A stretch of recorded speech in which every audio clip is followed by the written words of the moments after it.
ഇന്ന് കേരളം ഏറെ ചർച്ച ചെയ്യപ്പെടുകയും ഭയപ്പെടുകയും ചെയ്യുന്നൊരു കാര്യമാണ് ലഹരിയുടെ വ്യാപനം.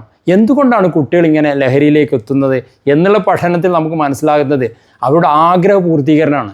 അവർ ചെറുപ്പം മുതൽ എന്ത് ആഗ്രഹിച്ചാലും ലഭിക്കാവുന്ന ഒരു പ്രതലത്തിലും പരിസരത്തിലുമാണ് കുട്ടികൾ ജനിച്ചു വരുന്നത്. നോ പറയാൻ അവർക്ക്, കേൾക്കാൻ അവർക്ക് ഇഷ്ടമില്ല, തോൽവി അവർക്ക് ഇഷ്ടമില്ല, തോൽക്കുന്ന കളികൾ അവർ കളിക്കുന്നില്ല.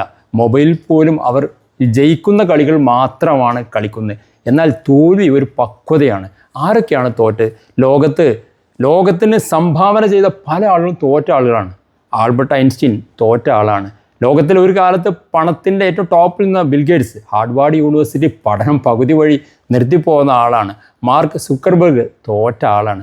ബൾബ് കണ്ടുപിടിച്ച തോമസ് ആൽവ എഡിസൺ തോറ്റ കുട്ടിയാണ്. തോറ്റ കുട്ടി മാത്രമല്ല, ആ കുട്ടിയെ പഠനത്തിൽ മോശമായതുകൊണ്ട് ടീച്ചേഴ്സ് ഒരു കത്ത് കൊടുത്തു വിട്ട് അമ്മക്ക് കൊടുക്കൊണ്ടു എന്ന് പറഞ്ഞ് കത്ത് കൊടുത്തു വിട്ടു.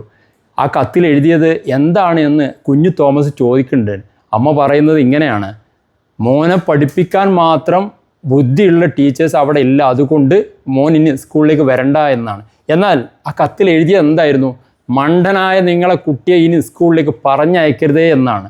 അപ്പോൾ തോൽക്കുക എന്നുള്ളത് ഒരു അംഗീകാരമായിട്ടാണെങ്കിലും അതിനൊന്ന് അംഗീകരിച്ച് കഴിഞ്ഞാൽ ജീവിതത്തിൽ വലിയ വലിയ കാഴ്ചപ്പാടിലേക്ക് എത്താനാവും. അതുകൊണ്ട് തോൽവി എന്നുള്ളത് നമ്മൾ ആസ്വദിക്കുക. നമ്മളെ കുട്ടികളുമായി കളിക്കുമ്പോൾ പോലും, ഞാൻ എൻ്റെ ചെറിയ മോളോട് കൂടി കളിക്കുമ്പോൾ അവളെ തോൽപ്പിക്കുന്ന കളികളിൽ മനഃപൂർവ്വം ഞാൻ കളിക്കാറുണ്ട്. അതുകൊണ്ട് നമ്മൾ നമ്മുടെ കുട്ടികളോട് കളിക്കുമ്പോൾ അവരെ തോൽപ്പിക്കണം.